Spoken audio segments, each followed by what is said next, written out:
Congratulations to ECOWAS for being the first economic region in Africa to create an eCTD specification.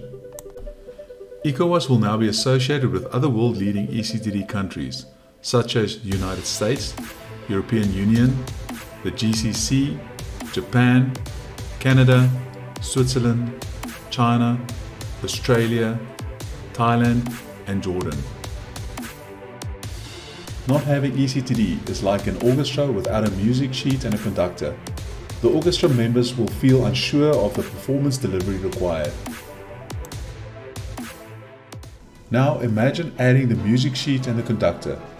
The orchestra members now have a format and structure to follow to play a harmonized musical production. eCTD creates conformity through consistent quality, consistent validation and consistent screening. eCTD makes all reviewers familiar with content and document structure. Reviewers become more efficient, submission tracking is easier, risk of duplication and missing documents is reduced.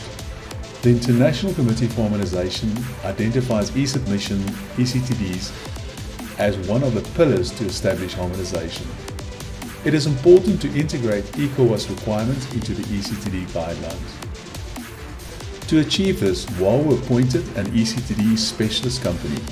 Vector Life Sciences lead consultant has authored eCTD specifications for international authorities and has trained in 8 of the 10 eCTD regions in the world.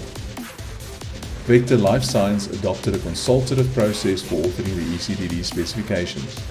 After the WAMRH team and Vector completed the draft eCTD specification, it was distributed to all member countries. All member countries were invited to a kick-off meeting where the draft specification was explained and feedback was collected from the member countries to ensure the regional requirements were met. This completed the alignment of regional requirements with the ICH eCTD 3.2.2 guideline. Let us have a look at the key elements of the eCTD specification. Section 2 discusses the basic process of preparing your ECOWAS eCTD application. Section 3 looks at the regional considerations specific to the ECOWAS region, the formats and requirements for content, and how specific submission types are to be handled. Section 4 describes the architecture for software vendors who will have to comply with the ECOWAS structural requirements when supplying software for the region's eCTD applications. It addresses the elements of the XML backbone as well as the lifecycle operations and file and folder construction. We suggest piloting the project at 3 lead NMRAs in the region, but we encourage all member countries to be involved as this will ensure regional success. The process will start by using eSubmission that will allow companies to create electronic documents without special software while still giving the user the digital experience. Then after 1 year, implement eCTD that will help authorities to align to international standards and become more efficient in approving medicines. A special mention must be made to Professor Stanley Okulu, whom through his passion to improve healthcare sees developing eCTD specifications as an important step towards harmonization.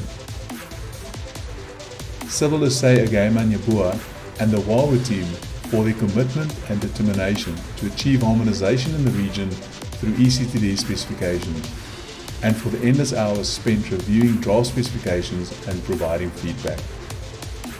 Abayomi Akinyemi for his valued insight about country and region specifics. We would like to thank the heads of the National Medicine Regulatory Authorities, Member States and SWED for their support in this project. It always seems impossible until it's done.